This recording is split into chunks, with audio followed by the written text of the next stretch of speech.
Hello, welcome back to In Out Delete, the show where we review both new and older movies. This is Gino. This is Robert. America. And Gio. Currently, Ricardo's not in the room right now. He's in Disneyland. That motherfucker. He must have been inspired by the movie that we did. He didn't want to this watch week. the movie. He wanted to experience the real thing. He wanted the 4D experience. Yeah. Whatever. I'm not... Whatever. If you're new to the show, use the rating system of In Out Delete. Okay. I kind of try to tie it into, right, the movie, whatever. So if a person is in, that means they liked it, they would recommend it. You would wait if this was a ride at Disneyland, which this movie kind of is, you would wait 5 hours or more in line for the movie, right? Mm-hmm. If they're out, it means you didn't really like it, but it wasn't the worst thing ever. It's the middle ground. You would fast pass this one, right? Get the fast pass, come back like 5 hours later or whatever, you know? But if it's a delete, it means they didn't like it. They wouldn't recommend it. They would rather spend the whole day riding Mr. Toad's Wild Ride than to go on this ride to watch this movie. I like that ride. It is a really good ride. Yeah. But it's kind of a dark but ride, it's crazy, right? Yeah. Like it fucks with your head. Yeah, dude. right? Yeah, you go to hell. Yeah. Like, I think... So it's not really like a pleasant experience. It's about drunk driving, if I remember correctly. Yeah. But it's like, it's crazy. It's what I guess I'm trying to get at. It is a wild ride. Yeah. I'll give that one to you. The name was not just a clever title.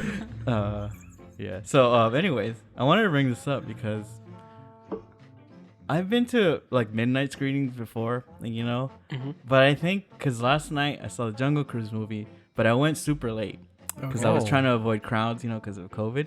So I saw the movie at 10:45, which is basically 11, right? By the time the movie starts. So I think this is the first time. This is probably the latest I've watched a movie, like a regular movie, like not midnight or anything, not a special screening. You know what I noticed? People, when it's that late, bring like cobijas and like they go in their PJs. I've seen that. I've never seen that before. And I was like, what the fuck? Like, I was like, am I in the Twilight Zone or something? This is Burbank, not like, you know, the ones over here in East LA. Yeah. I don't know. I thought that was weird. No. Yeah, I feel like it still is weird. Yeah. I've seen it a couple times and I'm like, Me same. you're not at home. Like, Whatever. I would understand if it was like kids and stuff, but adults, not so much. There's grown-ass people. It was at least 5 different sets of people that I saw with like either PJs or like cobijas. They were probably like at home chillaxing. They're like, you know what? Let's go to the Let's go to the movies. movies. And they're like, should we change? No, I think it's a planned thing. I think It is. we're going late. Let's go comfortable. It's not gonna be like, you know, your usual crowds there. You know, let's take a blanket.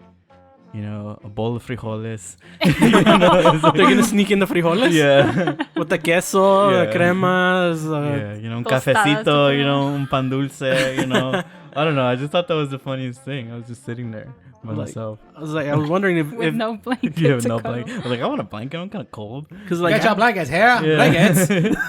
because like I've seen that like parents do that at Disneyland. Like the kids will be dressed, like okay for the like whole day, and then at night they'll switch them into PJs. Yeah. So when they put them in the car, Oh, they're ready. when they fall asleep, they're in their PJs, and when they get home, they just have to put them in bed. They're already in Nice. PJs. Oh, They don't have to smart. wake them up and like they can just carry them and dump, and there It's you a go. life hack. Yeah, adults have taken that, I guess. Yeah, so, Into I their was- own life. so that's what like these are the. But there were no kids the adult. here. No, but I'm saying There like was this is literally the, not a single child in the movie. no, but I'm saying theater. this is the adult version where there's like this is their little nightcap. Once they finish this movie, they're So they just go straight home to bed. and go Yeah. straight to bed? Oh, Yeah. I Hold on, see. one question. Yeah. Did your theater that you're watching the movie had reclining chairs, like the ones that full No. on this? No. Okay, I was gonna say they Yeah. were doing a lot more than watching the movie under those blankets, buddy. Sure. The reclining yeah. chairs, you know. But no, this was a regular, just straight up seat. Okay, that's so weird. That is Yeah. really weird. I don't know. I thought that was funny. You should do too, Robert. Get your go in your Star Wars blanket pajamas with your flippy floppies. I don't think. We'll just leave it. All right. Well, getting on to the new movie. Speaking about Disney, Robert, what did you watch? All right. So this week's new movie is called Jungle Cruise, and it's available on Disney Plus for the extra fee, $30, $30, right? And in theaters. And it stars Dwayne "The Rock" Johnson and Emily Blunt, and it's directed by Juan Colette Serra, and it's obviously based on the Disneyland ride, right? Mm-hmm. And in the movie, Emily Blunt plays like the scientist who's looking for this magical tree that has petals that could cure any illness. Right. Basically. Mm-hmm. Kind of wish we had that now. Yep. So her and her brother go to the Amazon and they hire The Rock to take them upriver to find this tree. To be their skipper. Yeah. Skippy. I guess I'll go first here. I'll volunteer. I'm gonna have to.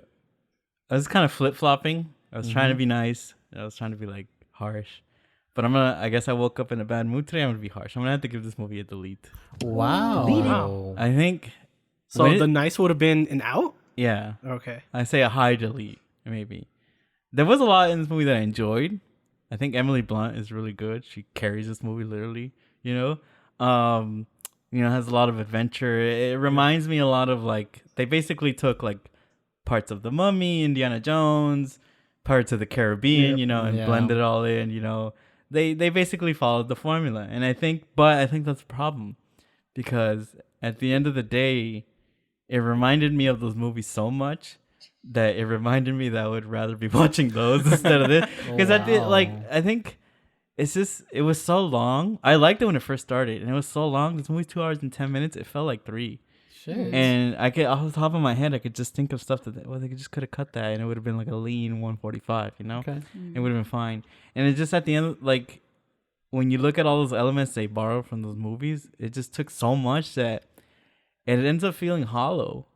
It's supposed to be exciting. The music tells you that, but you don't really feel anything, where it ends up, it felt like this movie wasn't created. It was manufactured. They just like The Rock and the producers like, well, let's take that from this movie because that worked. And let's take that from this. And The Rock has charisma, he's very funny, but there's still things he can't really do. I feel like I didn't buy a lot of the stuff that was in there.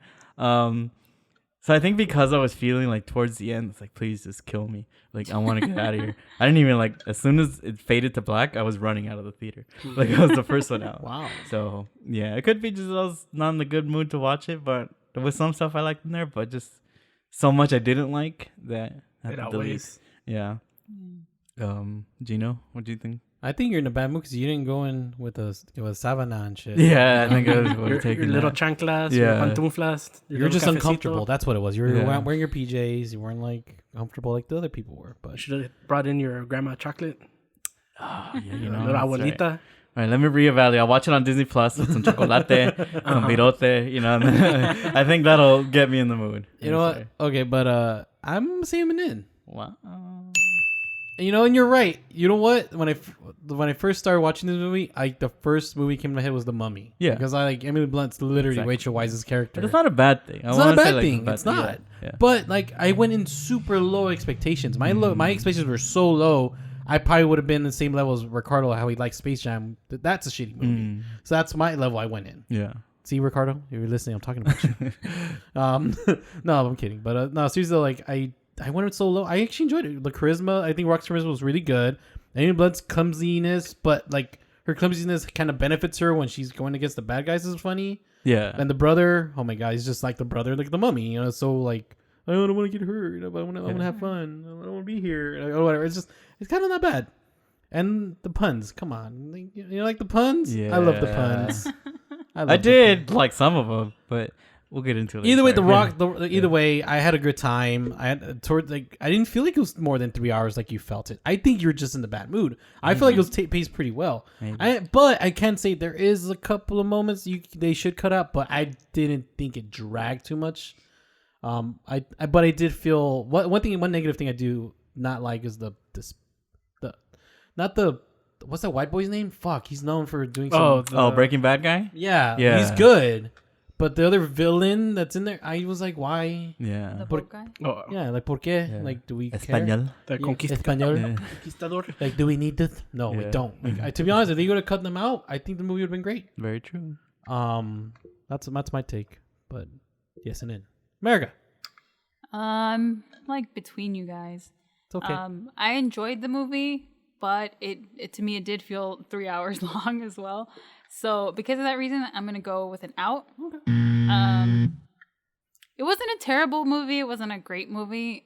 It's pretty fun, but it does feel hollow, and you could cut out a lot of it, and it'd be fine. And it just, I don't know. Yeah, and now it's just like a perfect score, I think, for this one. Yeah. So yeah, Gio. Yeah, that use of Metallica in there. Oh yeah. So weird. It caught me off guard at the beginning, and then they bring it back in towards the middle. I was just like, never thought I'd kind of hear Metallica in a Disney movie. I even yelled it, and someone goes, "Yep." But I kind of had that low, so far, the movies based on rides haven't had the best track record. I think there's only been one, and that's been Pirates. Yep. And even then, they drive that well so hard. Oh yeah. But I think maybe the first two passable, and then they just milk that cow dry. Because there's also that Haunted Mansion one. With, I tried watching that. I couldn't finish it. So yeah, my expectations were kind of low, but I had fun watching this one, so I'm in. Thank you. Like, it wasn't. Yeah, like I was expecting. It was like, all right, let's see how this is gonna be. I think it barely works, but it works. I think think about like what you guys said right now. Like, maybe they should have just picked one villain and then just kind of gone with one. Like, just simplify that a bit. Kind of like what you're saying. Like Barbossa and Pirates. He's kind of the villain in that one. And then Davy Jones and the other ones and whatever. So they kind of simplified that a little bit. So I think you're right. They probably could have simplified the villain situation a little bit more. He said that, sorry. Gina. Simplify the villain situation a little bit more, and maybe the same. Shed a little bit, cut it a little bit, but trim it a little bit, tighten it up a little bit. But other than that, like I thought it was funny at times. Like it actually made me laugh. Yeah. So and then I love the it being based on the ride, the homages that they did in the movie. To pay to be redundant, to pay homage to the ride itself. Yeah. Like all the little puns or whatever. Like they literally do the ride. They do the ride. Yeah. Like well, they do burn it early on, so to kind of get it out of the way, but they do it in it's not forced, let's say. Yeah. Like it's natural in the way, like the way they kind of did it. It introduces the movie, basically. Yeah. That's why I think like it kind of works, right? Because we're old, and obviously you're taking your kid to watch this, and I think your kid's gonna love this. Oh yeah. Right? Yeah. So I think I agree with you guys in that the movie essentially kind of does work. Yeah. Especially for a theme park ride or whatever. Yeah. But I think the problem is that I didn't really go with low or high expectations, just kind of neutral. But I think I liked the first 15 to 20 minutes so much that kind of raised my expectations. Oh. Like, I really, really liked the first 20 minutes or whatever. Like, Same. the when they introduced Emily Blunt, when they introduced The Rock. Like, I was like, oh, wow, like, this is going to be a fun movie, But then it just, like, it Drifts goes along the river. Exactly. Yeah, here we go. I'll give you one. That's the problem, right? It's that like they take so much from movies that you mentioned. Pirates I think it's a great movie, right? Well, like this, and is they pretty said much like, okay, Pirates. we know that worked, and let's just take exactly that. And it's so much that it's just like, oh, I wish. Yes, technically it's fine, it does work, but I wish they would have taken a little bit more risk to tell like a better, more interesting story. I guess Okay. rather than just like Pirates. Because 6 or whatever. This is essentially Pirates 8. Or because they're still on a boat that's cursed. Well, like not literally. necessarily, but It's literally the same plot as it's the Pirates movie. it's the same curse. Yeah. Like there's in this one, it's the jungle that holds the curse, as opposed to the coins. The characters have to find the thing and the curse. So they would have, I think, eliminated the conquistadors. In this, I think it would have removed that pirate element and made it kind of feel more genuine. Even then, like, it's still gonna borrow from other stuff, and then, like, because it's gonna feel like that Indiana Jones. And that's the problem, right? Is that it feels like that's a business decision. Oh, let's throw that in because those movies made a lot of money, so we have to have that too, right? Yeah, and that kind of got CGI to burn. That kind of gets in the way, right? And it's like, well, you kind of had almost like you had a really interesting setup. You have some good characters. We like these people, We want to see them go on their own adventure, not just like a rehash of something we've seen. And it just got like it was so loud. It was kind of annoying. It was like, it was. and it's like when I realized it wasn't like I was gonna be disappointed was, you know, they introduce all the characters, they get to the Amazon, and they couldn't just go on their adventure. They have like a 10-minute action scene before they leave the dock. Oh, Oh, yeah. yeah. And I was like, Oh, this is yeah. literally, you could literally snip this out, save 15 or 20 minutes or whatever this is, and have them go off, you know? Yeah. And that's when I realized this is going to be a disappointment, you know? Yeah. Yeah. And then also the relationship between Emily Blunt and The Rock is kind of weird. It turns really flirty really fast, and then they're like in love by the end. But even when he likes her and she likes him, which I guess, you know, if he's trying to kind of weasel his way and get all the money, whatever, sure, he's going to flirt with her. But then it turns out to be like true love or something. But every 10 minutes, he's trying to scam her again. Yeah. Like, girl. Yeah, What? that seemed forced too. And you know, I love The Rock. He's very funny, you know, he's very charismatic, as we've said. Yes. But again, I said there are things that he can't do. There's some things that happen in the movie plot-wise that require him to do a little bit of more acting, you know? And it's just, it doesn't work. And it's just like his big things like don't land at all. It's like, are you, like, you're supposed to act there. You're not just supposed to say like what happened, you know? And it's the same problem like as Arnold Schwarzenegger has when he's like, oh, I'm an accountant, you know? You do the voice. It's like, I'm an accountant. Yeah, it's like, no, you're not. It's like, you're a bodybuilder. Yes, I am. You can't buy. You owe the IRS money. You know what I'm saying? Like, you have a hard time suspending disbelief when you have this character who's literally larger than life. And I know they kind of like try to work at it, but it just doesn't. Yeah, He says, I need to get paid to eat this week. Yeah. You ate.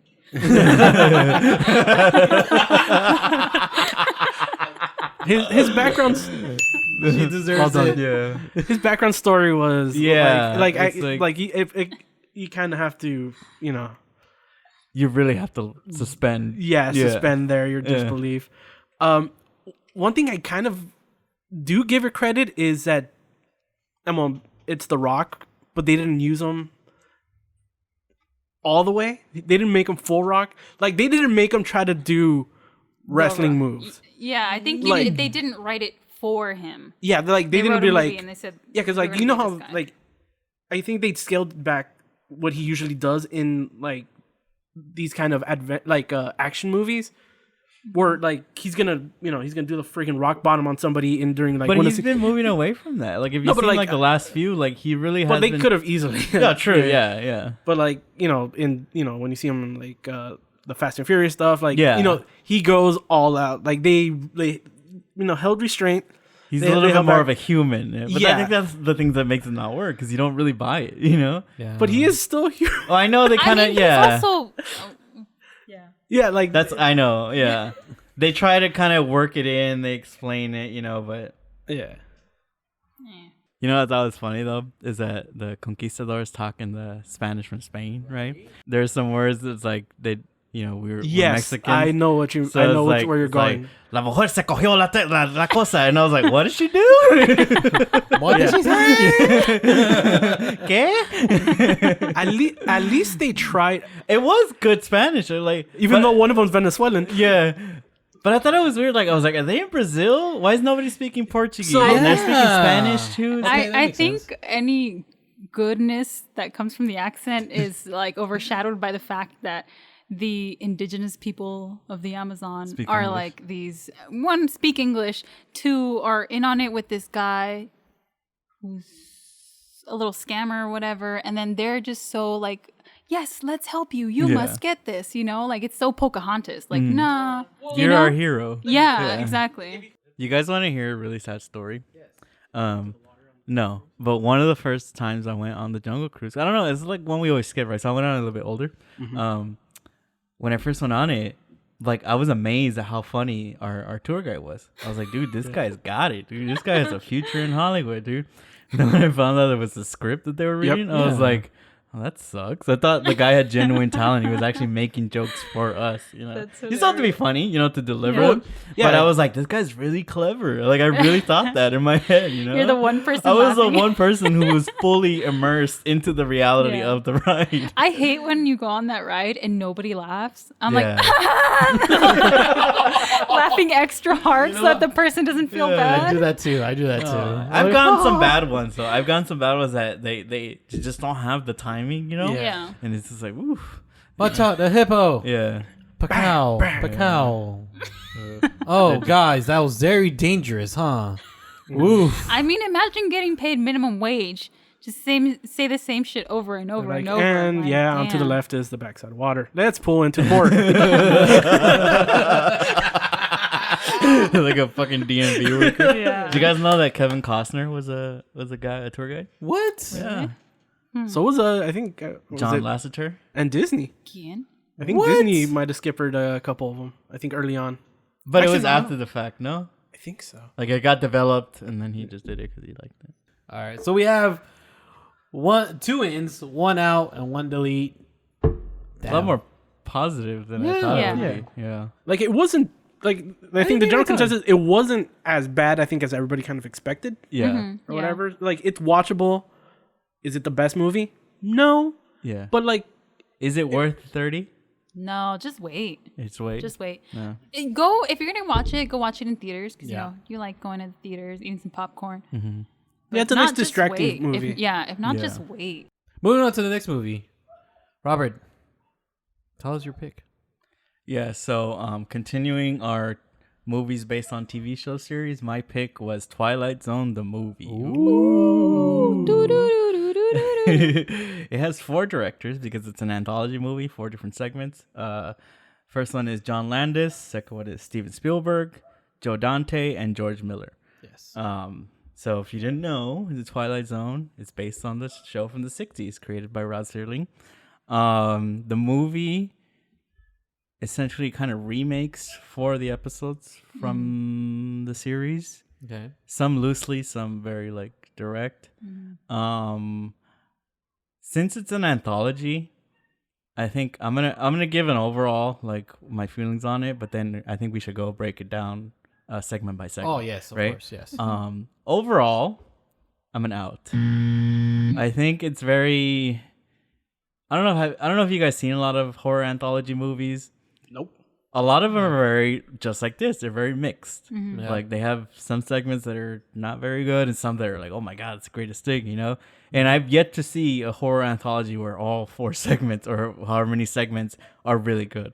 You know, it's just kind of, and that's kind of the fun of them, you know, because you never know what you're gonna get. So it's like you watch like, you know, we're really gonna get a good one or like a shitty one, you know. But let's start off with the prologue and segment 1, which was directed by John Landis. The prologue, I love the prologue. You know, the what's it called, the Creedence song, and then Albert Brooks and what's his name, Dan Aykroyd. Dan Aykroyd in the car, and then like it's so like cheesy and funny. Like I think it's like it almost sets you up. But as a kid, I was really scared by that. But now like oh, it's so cheesy. But I think it sets you up good for the movie. You know, it's like a really good mood setter. So I'm in on the prologue. But the first segment, it's about a racist dude who's like hates black people, hates Jews and everything. He somehow magically gets transported to different times. So, for instance, he gets transported to Nazi Germany, and he is a Jewish person, and he's being chased by a bunch of Nazis, right? And then he gets transported to Vietnam, where he's a Vietnamese person. He's getting chased by soldiers. Then he gets transported to like the U.S. You could do even present day, where he's like, he's like a The black deep guy. south. Yeah, he's like a black guy who's being chased by the KKK, right? So it's supposed to be like a morality lesson, you know, for him. I'm an out on that segment. I like the idea. I think it's a really interesting concept, but it never really takes like that final step to like give you like, okay, what is the point to all this? Are we just saying, oh, racist people suck? Sure, that's fine, you know. But like he just kind of runs around each thing. He's like he gets taught a lesson, I guess. But it doesn't really it has a good setup. It doesn't really do anything with it, and it's based on an episode called "The Quality of Mercy," and this is like the loosest remake. The episode is about like a U.S. soldier during World War II who he keeps going from a American soldier to a Japanese soldier, and they're gonna like attack each other. So it's like, it's kind of the same thing, but not really. Okay. So yeah, I think this is very mixed.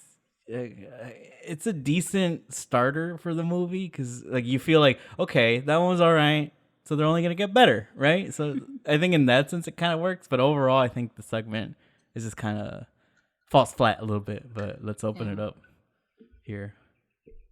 I'll go. Yeah, go for it. So wait, how are we breaking this down? By Are we segment. doing So it we're doing the overall? first Okay, so segment. the first. Well, I guess you could kind of give a very vague overall and then go into the segment. I guess since this is I guess my first was it horror or suspense anthology. Yeah. I was intrigued by it, so I think because of that I'll give it the N. Ooh. I'll agree. I think with this one, I thought it was. I like the idea. Yeah. I like and I'll agree with you. The ending, like it needed a punch. Yeah, I needed that. Yeah, something to just kind of like have him learn his, I guess, the big lesson. Yeah. He learns a lesson, but what's actually gonna drill it in completely, kind of thing. Like, so yeah, it just kind of ends up not even kind of abruptly. Let's say. Yeah. Like it just kind of like, just like, and now it was just like what? Yeah. Yeah. And now a train. Yeah. And I think going back to, I guess, the overall, I guess maybe a theme. I think is maybe what you were kind of looking for, like something that kind of tied in the episode or because like I know they're an anthology, so they're gonna be like different little stories. But I'm like fine with it. No, I'm fine with it being all separate. Yeah. Like I think maybe like something that kind of time somehow like very loose, but something like that, something natural to like that'll make you go to like the next story or whatever. They don't have to like some the same person or anthologies something. do that very well, I will say. Yeah, like something like there goes a feather and then it falls into somebody else. That lazy one where it's just like the wind blows and then we see into the other one. But yeah, like I thought it was kind of like smart, kind of put somebody in somebody else's shoes and like have them learn that lesson. Like I thought it was pretty smart. Don't be racist. Yeah, don't be racist. Don't be an a-hole pretty much. And everybody is going through stuff. Yeah. So don't judge. But yeah, America, what about you? So overall, for like the entire anthology, I'm in.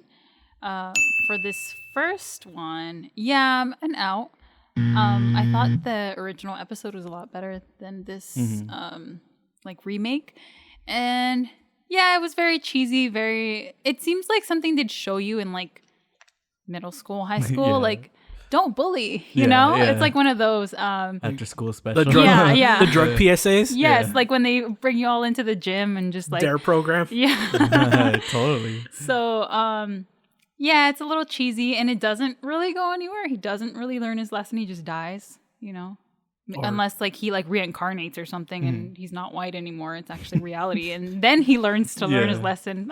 But yeah, this one kind of missed the mark. So, yeah. Gino?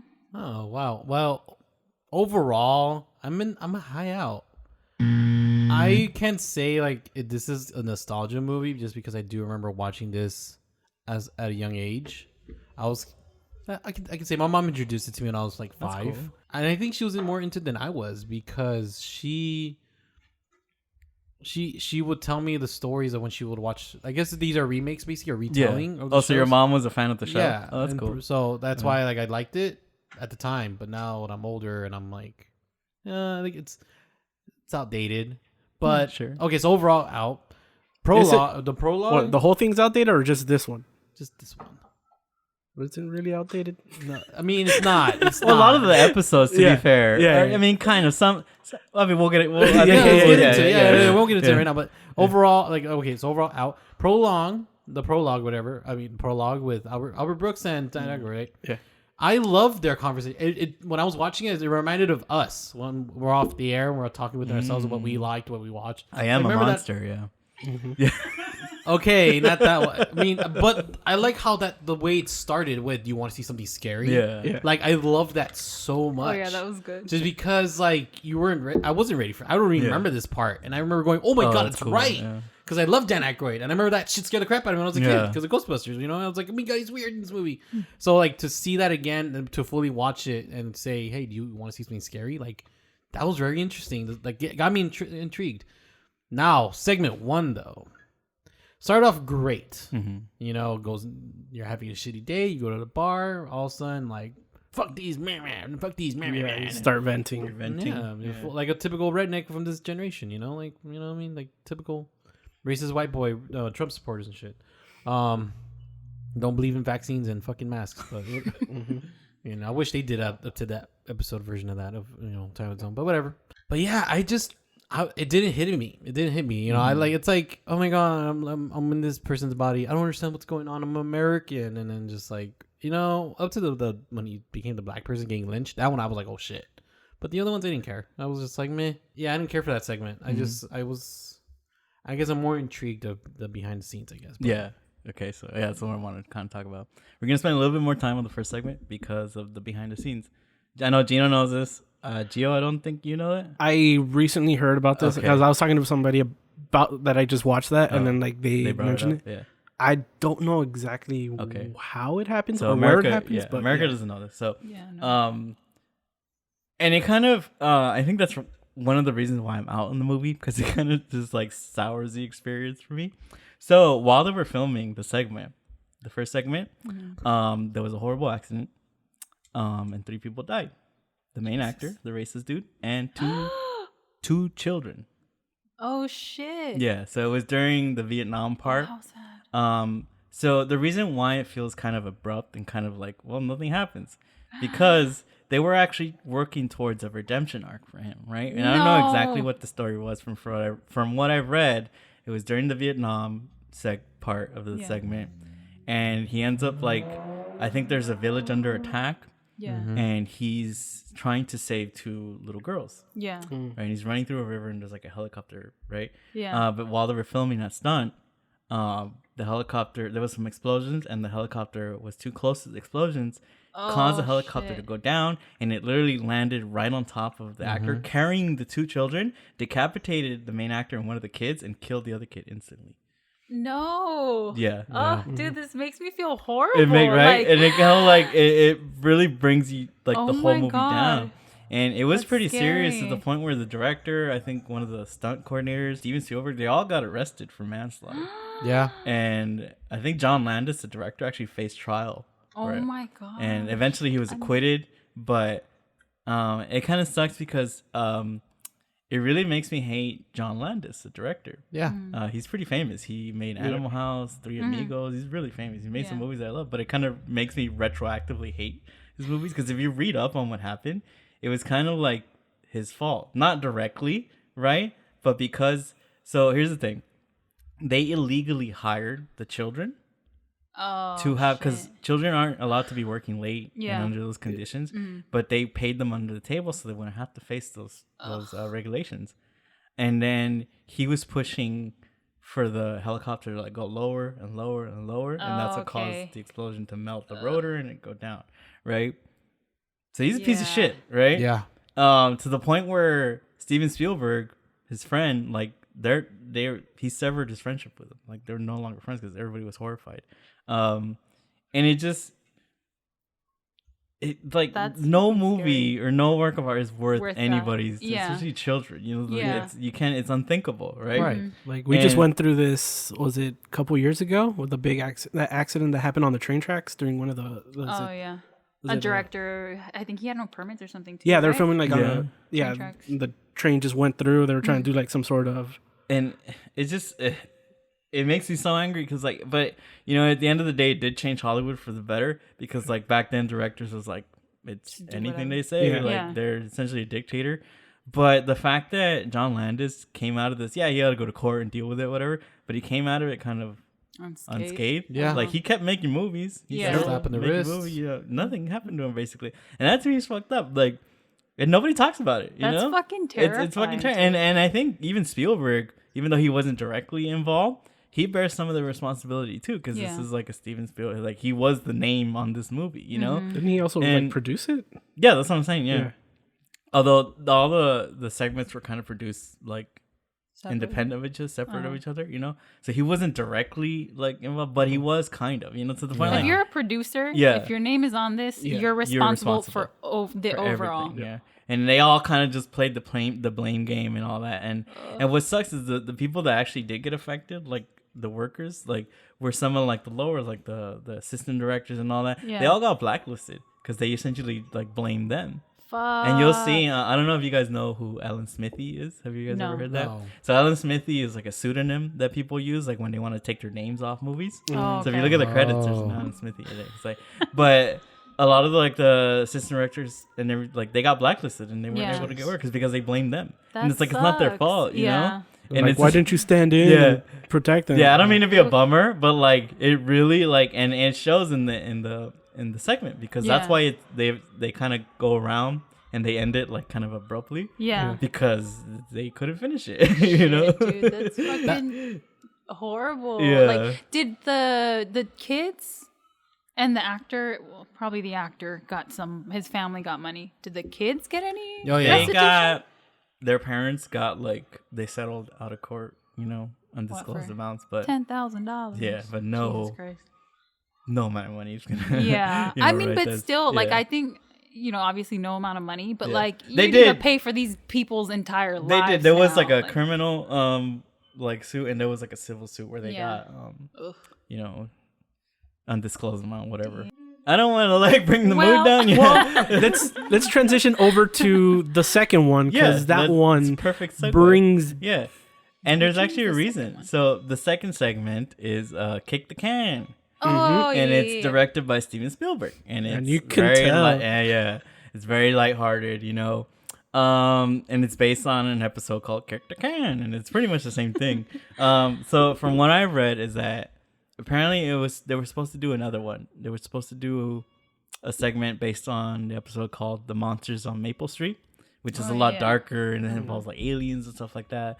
But because of what happened, Spielberg wanted to kind of like lighten the mood, and he chose this one. And also, by the way, this one is a delete for me.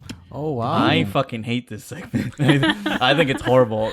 Like, to be real, like I think it's the worst thing Spielberg has ever done, like by far. And there's a reason. It doesn't really do anything. I know what it's saying, you know, like as long as you like, you know, you're young at heart, you're never gonna grow old. Oh yeah, that's fine, whatever. Oh my god. But literally, Spielberg phoned it in because he didn't want to do it anymore because of what happened. And he chose this story, and he literally did it like in 3 weeks because he was under contract. But just it's not a very good segment. It's very boring. You know, the first segment is decent enough to kind of, all right, let's go, you know, and then it just kind of comes to a halt with this one. Twilight Zone, it's not always scary, but it's kind of what it's known for, you know. Yeah. And it's not intriguing in any way. It's supposed to be like very happy, but you don't really give a shit because you never watch a horror movie. You know? So that, I really hate this segment. Yeah. Gio? thinking about it. I don't think I would delete it, but let's say I guess I'll give it an out. It's like now thinking about it, whatever. Yeah, it does feel a little out of place. Yeah. Like it's like it just hit me like it's Hook. Yeah. It's Hook. shit. Like it ends like Hook at the end. Like was it Toodles goes out the window because he got his marbles back. Yeah. Like that's it. It just plays like that. Mm-hmm. Like now that I think of it, it's like was this his like trial run Like for a Kmart hook. You know? Oh my god. this is the low budget one. Yeah. But yeah, like it compared to the other ones, this one does seem out of place. Mm-hmm. It does lighten it up. I guess like you're just now taking everything into context, like it does kind of like, hey, over here. Yeah. Let's take it over here. Yeah. Forget that one. So if anyone were to be removed, I think it might be this one to kind of keep what I guess the general idea of the whole kind of movie I guess was supposed to be. Mm-hmm. I'm surprised this one, I guess like you said, I guess they switched it out and made made this one. So yeah, I guess I think it might be a slightly weaker one of this. So was it America? I'm also out on this one. I didn't think it. I mean, it just went straight off basically the original. I mean, what else can you do, right? Yeah. Kicking the can makes you younger. We've all kicked the can. But yeah, I thought even the episode itself, if you saw this, outside of the anthology, like this is just a new remade episode, right? It's kind of sucks. It's so quick. It's like, okay, we're all old. Let's talk about being old and how much everything hurts. And then we're going to go kick the can, but then we're going to get instantly sad about it and want to be old. Like, I don't know. And then, the kid Peter Pan's his way out. So, like, it was just like, all right. Yeah. Yeah. And then, it just, do you know? Oh, man. Shit. I'm on the fence on this one. I never get on the fence, but I'm on the fence. Either I want to be an out or a delete. Because I actually didn't. I agree. It's slow. I agree that it is the weakest of the anthology. I expected another scary story, and then just to get like a warm, fuzzy feeling. I'm like, I'm not here for this shit. What the fuck? You can't start Stop making me feel good. Yeah, you know what I mean. Don't give me like this whole. You want to see something scary to come into? You want to see something good? I'm like, no, I don't want to fucking see that shit. Cheerio! I'm 10 years old again. I'm like, get the fuck out the window. Jump. All you're waiting for it was him just to crow and like to Neverland, and it just flies away. Up and away. Whatever. Fuck it. I'm gonna delete. Damn, back to back deletes. Oh shit, that's right. Yeah. Because I did. It did say I wasn't in for the prologue, and then I was delete on the other. Did you say what you were on the whole thing? Out.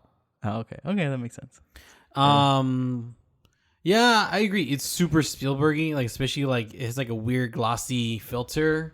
When they're young, and I was just like, "Fuck, it is fucking Hook," because he kind of does that shit too. Yep. And I'm just like, "Oh, here we go." And then, why aren't you young? Because I'm young and hot. I'm like, "Fuck out of here!" I get it. And to be honest, I thought he was gonna be the devil. I was waiting for him. That would to have been good. Yeah. That would have been like, wow, you guys sold your soul. Like now you got young. Now you have to spend your eternity in. And then the one guy who don't want to be young gets to be trying to figure out how to save him. That would have been so good. I mean? Yeah. Oh, see what I mean? Spielberg. What do you call us? Yeah, I mean, there's some nice like. The cool backstory is Steven Spielberg, directed this one. I don't know if you guys know his very first credit as a director is from the show called The Night Gallery. Yeah, which is Rod Serling's show after the Twilight Zone. So that was pretty cool. And that's where it stops being interesting because this segment just sucks. So I guess we should move on. Yeah. So the next one. Now we start getting pretty good. Even though I don't think it's that good, but I think this is the one where it's like, okay, this is Twilight Zone. Yes, it's a remake of an old episode, but they do enough to like, okay, you modernize it. You make it a little bit more interesting. It's called It's a Good Life, and it's directed by Joe Dante. Joe Dante is the director of Gremlins. Yep. So that's why it has a little bit more flair, has a little bit more flavor, If you don't know, it's about a kid who has like magical powers, who could like do anything with his mind. He could like turn people into Jack in the Box. Simpsons? Kind of Matilda, yeah. The Simpsons episode, is based on this. So I'm in on this segment. Even though I think because I compare it too much to the original, and in this one they go again for like the more hopeful, even though it is like scary, he's the evil little boy, but it ends on a more hopeful note, whereas in the original one it's very bleak. Yeah, like it's just this motherfucker, And back then I think I would have just seen it as this kid who's scary, he has all these powers, but now I see it like as this weird allegory for like the Trump administration, It's like, wow, no, this shit really hits now, Where it's like everybody around him is like a yes man, Yeah. Or just more like a dictator, like somebody like the guy from North Korea, where he didn't like fight for power. He was just because he was the guy's son, Yep. He's literally that kid. Yeah. And I think that's where you could draw the parallels. So I think that gives it an extra layer, Yeah. But I like all the little all the effects in it and stuff. Yeah. It was really cool, So Gio? My only reference to this was the actual Simpsons. Which this scene actually has a Simpsons connection. Yeah. Nancy Cartwright is in this short, who's the voice of Bart. Oh, I was like, why does she sound like Bart? Because she is so Bart. Funny. Oh shit! Dang, so she was like really young when she started The Simpsons. Well, this is I think probably what. Is this where she 6 years before? Yeah. Oh, shit! Cool. Damn. Yeah, I thought based off of that, like I thought it was gonna go do more. There's gonna be more things, which I guess is in the original one. Not really. Oh, okay. Yeah. Like, I think it's. I think the ending. I think is a little bit too. I think too wrapped up in a little bow. I think for me, but I think I'll still give it an N. Barely, but I think I'll barely give it an N because I think everything, the way he kind of manipulates everybody, and then it wasn't until afterwards I saw it was the guy that directed Gremlins and all that stuff.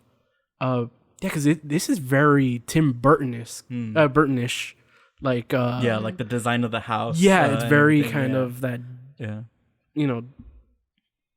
weird German. Yeah, was it expressionism? Yeah.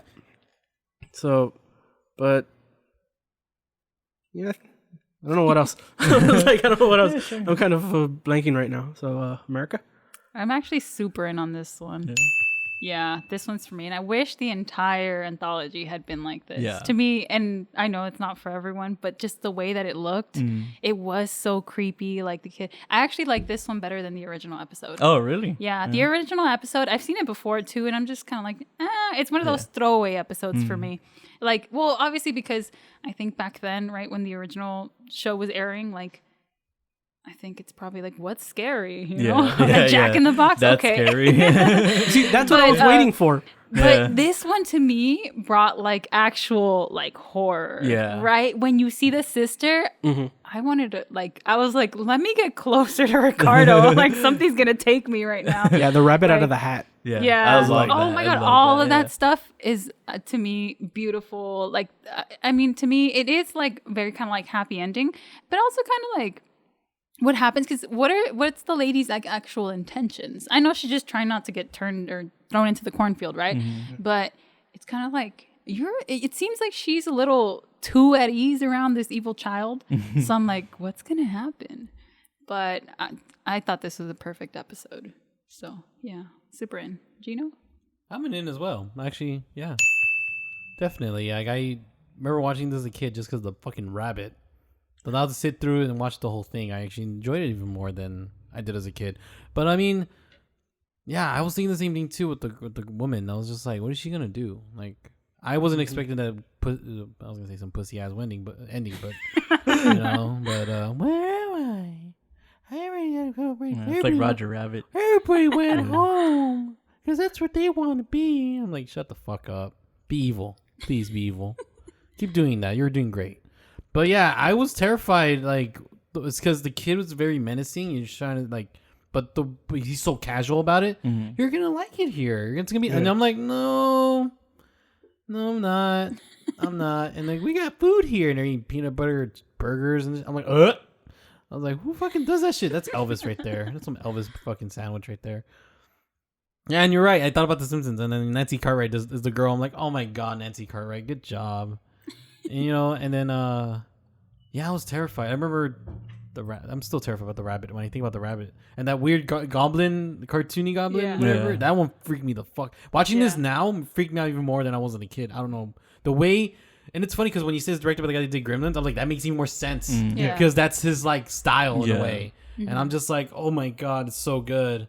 So good, terrifying. Now thinking about it now, I have nothing else to say because I'm scared thinking about it now. Yeah. So I think we all kind of brought up the lady character. Yeah. Right.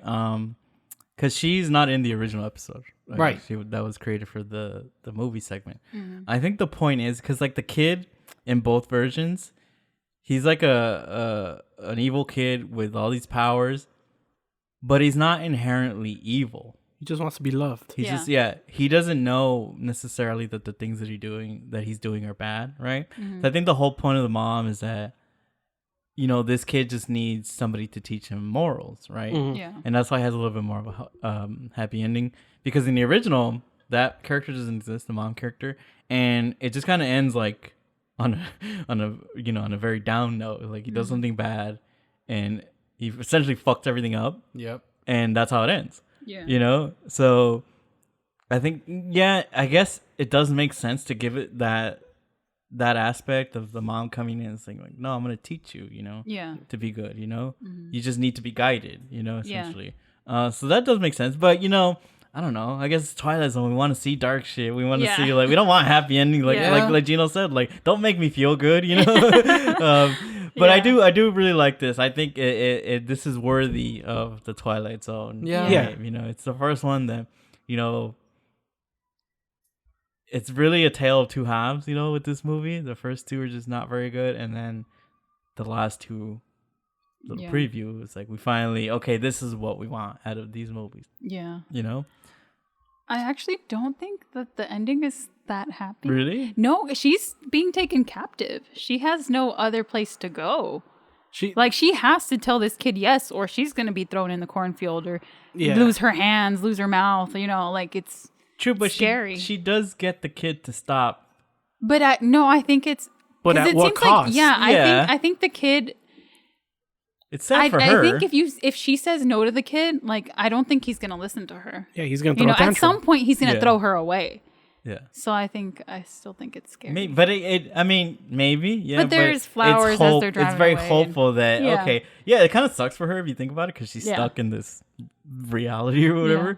Yeah. She just wanted to go home, but in the sense that the kid, is not going to be maybe as evil as he could have been, Yeah. Or you're hoping. You're hoping. Yeah. That's why it's a very hopeful ending.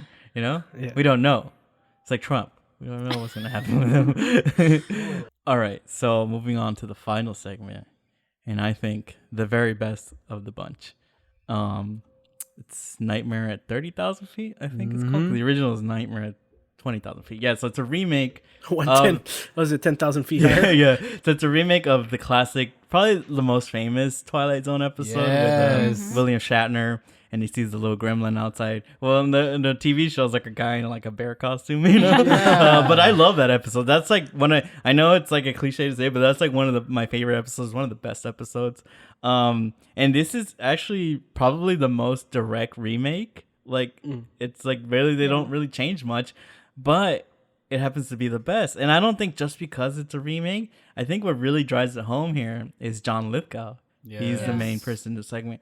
His performance in this segment is worth the price of admission for the whole thing. Yeah. You could have just left the others out and we could have watched 20 minutes of this and I would have been fulfilled.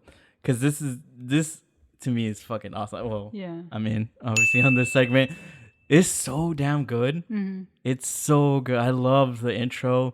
When he's in the bathroom and you have this weird wide angle lens camera, you get that uneasiness. Yeah, you get that uneasiness, and then I love the design of the gremlin, little monster outside. It's so fucking perfect. But just John Lithgow, the way, because I'm kind of afraid of flying too. Mm-hmm. Not that bad, but he just captures that so well. Yeah. And it's just George Miller, if you don't know, he's the director of Mad Max. Yes. Mm-hmm. But both him and Joe Dante were the younger guys. In the group. So Spielberg was a veteran, the other guy was a veteran, and yet the two young dudes are the ones who made the movie. Ones who made good stuff. I don't know. It's obviously The Simpsons parodied this. They parodied this more than the actual TV show. He tried to call my face off. Yeah. It's just a classic, man. I think as great as the TV show episode is, I think this one kind of tops it, to be honest. So I'm in. I think this just goes to down bare bones. I think just this story alone, I think that's what horrifying story. It's just a good story. I think that's why, you said, whether it was the original with William Shatner or this one, it holds up because it's just a very good story. Mm-hmm. John Lithgow does, performance also makes it good too.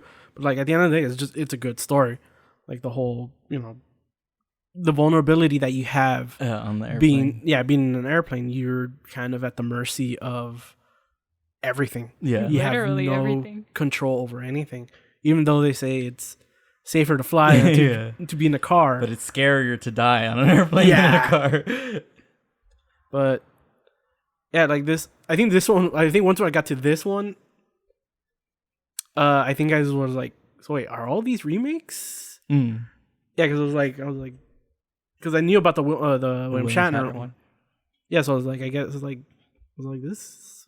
So I was like, I know this one's a remake, but I didn't know. I think as we talked about, like, you guys were saying, like, yeah, they're all remakes or whatever. Which kind of bums me out. I wish they would have been more original. Yeah, they would have gotten more yeah. original. But yeah, like his ability to play the neurotic character is really good, and just that I guess it leads up to the ending, but we'll hold off for that. America. I'm also super in. You guys already said it all. Yeah. Like, the actor is amazing, and it's a great story. Just imagine being fucking terrified, right? You see something, you're stuck. What do you do? Yeah. Like that is like an ultimate fear, you know? Like, there's no way out.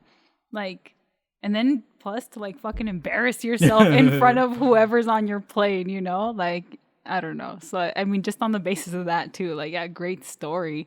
So yeah, I'm super in on this. Gino?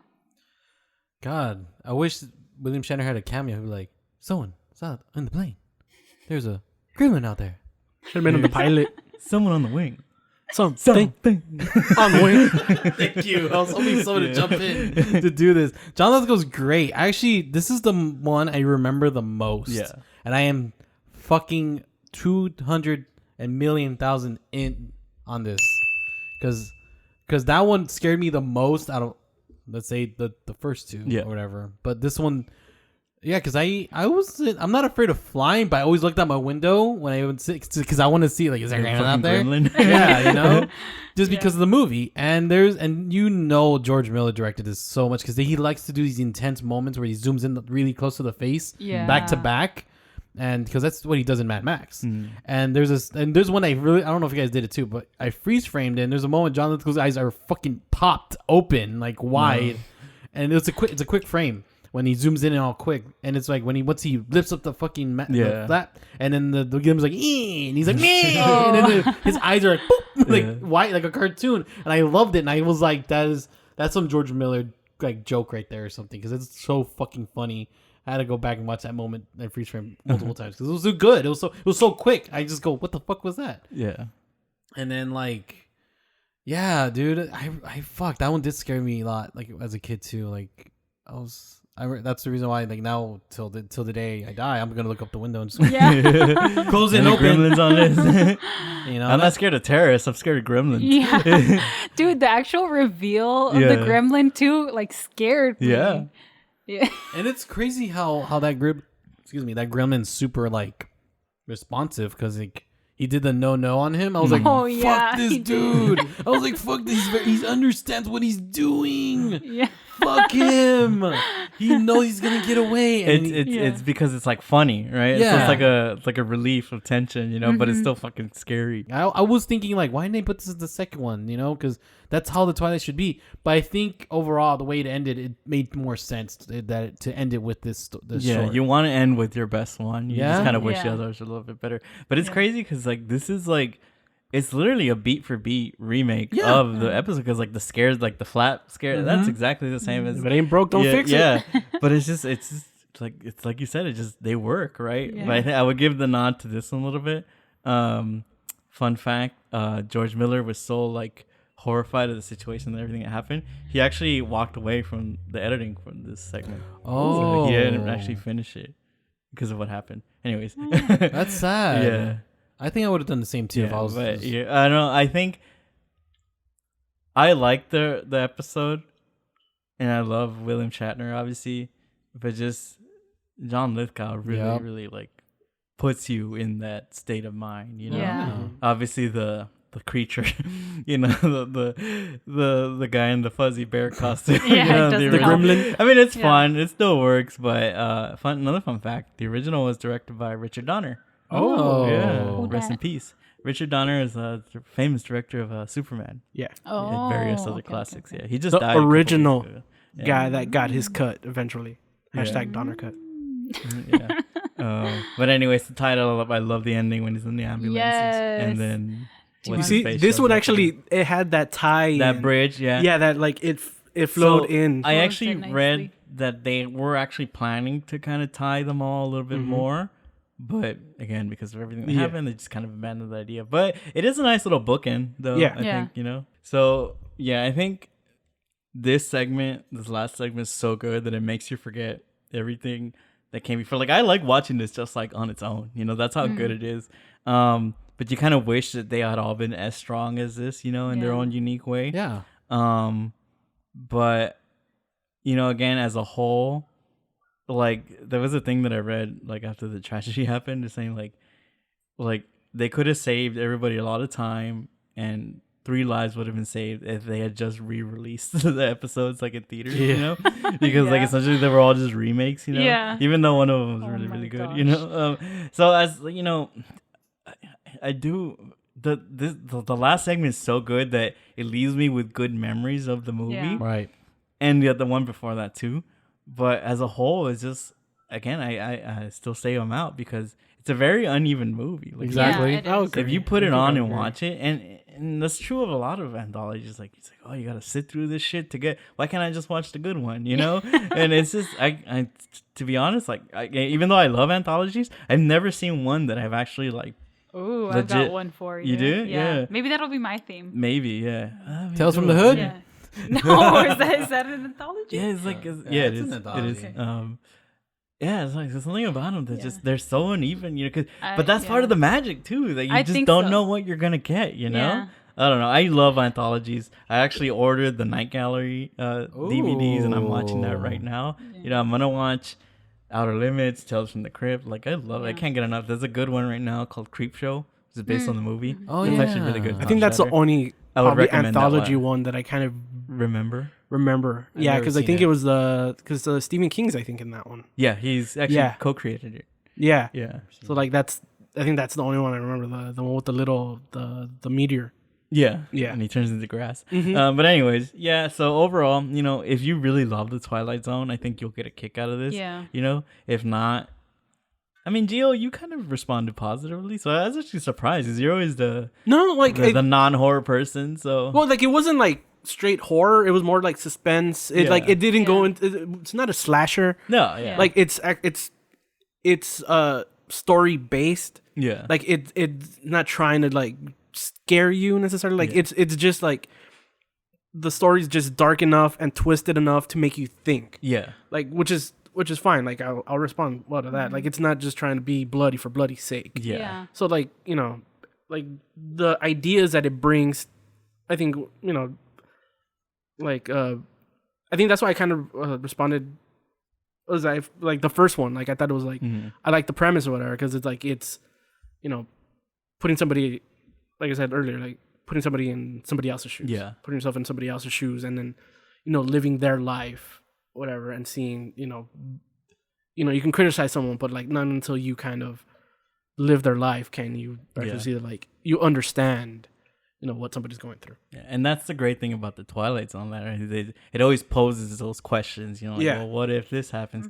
You know, I find it so funny now that with the new remake, because Twilight Zone has been rebooted like 3 or 4 times already. Yeah. But this latest one, the Jordan Peele one, I actually kind of like it a lot. Yeah. But I read a lot of the reviews, you know, and everybody's like, "Oh, I hate it when it gets political." And I'm like, "Well, like, do you not know that the Twilight Zone was literally made for that? I mean, look at these segments, you know. It's just the shit that people miss, you know, because it had like a lot of aliens and stuff like that. It's just so stupid. Like the complaints that I see, just because they don't like the mess of what they're talking about now. But it's just so funny to read those. Like, did you not know that that's what Rod Serling was doing? Like, they're literally just watching the surface. They're not digging deep into it. Yeah. Like, but the now, message literally went over the thing their now heads. is that you know, as society's changed, the stories have to change too. Because back then you couldn't directly say the things you wanted to say, right? So they had to hide them in these stories. Now you're a little bit more free to talk about things, and also our world has changed. So the stories that they tell are going to be different, you know, but that doesn't mean that the intention is not the same, you know. Please tune in next week when our new movie is the Suicide Squad, which apparently is not a sequel to the original Suicide Squad movie, but like a retelling or whatever. It's weird. I don't know why they're doing weird this. reimagining with the same Harley Quinn. Are we pretending that the other Suicide Squad didn't happen? Is that what this movie That's is? what I think this that's what movie he's is. doing. I think No? it is kind of a sequel. James Gunn kind Oh, of really? confirmed that it was. Oh, it is a sequel? No, it's not a sequel. It's a but it's different. using like a lot of the same characters. There's contracts. Please don't forget to follow us on Instagram and Delete Reviews, Twitter and Delete, and our website podpage.com/delete. There you go. That's our stuff. The connections everywhere. Our old episodes. Blah blah blah. You know, I don't need to repeat myself. Come on, guys. Get vaccinated. Please get vaccinated and wear your masks indoors. Or else we're gonna be in this fucking Twilight Zone for the rest of our lives. Bye. Good night. Bye.